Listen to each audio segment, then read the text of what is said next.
दिलवा पे वार करता हरा सीधा बतावा।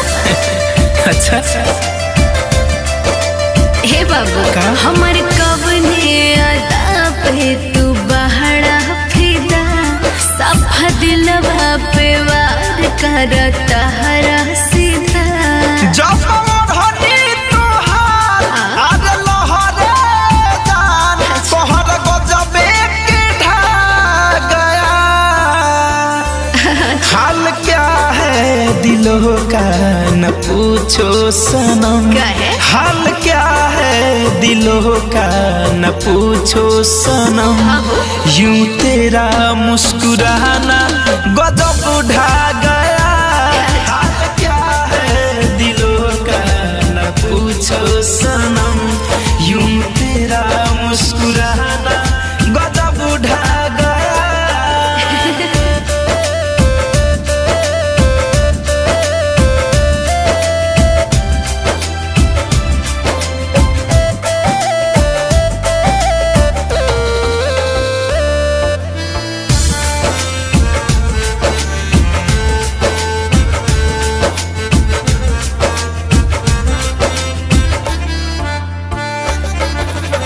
देखी तो हर रूप धू जान होला जा जाता।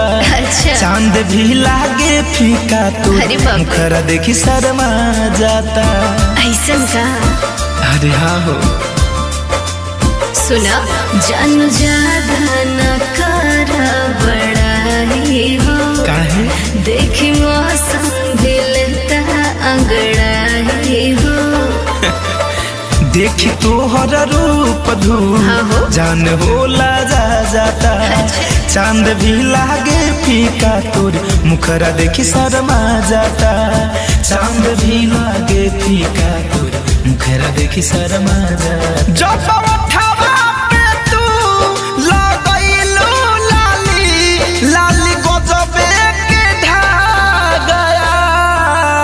ऐसन का हाल क्या है दिलों का न पूछो सनम, हाल क्या है दिलों का न पूछो सनम। का हो यूं तेरा मुस्कुराना गजब ढा गया।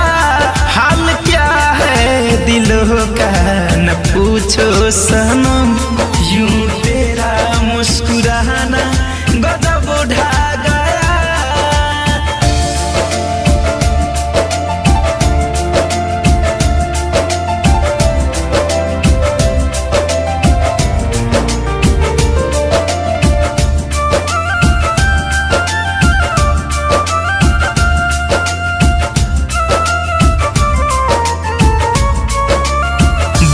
कहता मनवा धनवा आज हमारा लगे हो। हमारा दिल में है अपन तू बना ले ले बारू जगे हो। कुछ तू बोला ना। अच्छा सुना हम तो हार भई दीवानी हो। तोहरे नाम कई जिंदगानी हो। बह कहता मनवा धनवा आज हमारा लगे हो। हमारा दिल में है अपन तू बना ले ले बारू जगे हो। हमारा दिल में अपन तू बना ले ले बारू जगे हो। राकेश राबी तेरी जुल्फों में खो गया। हाल क्या है दिलों का न पूछो सनम, हाल क्या है दिलों का न पूछो सनम। यूं तेरा मुस्कुराना गजब ढा गया। हाल क्या है दिलों का न पूछो सनम, यूं तेरा मुस्कुराना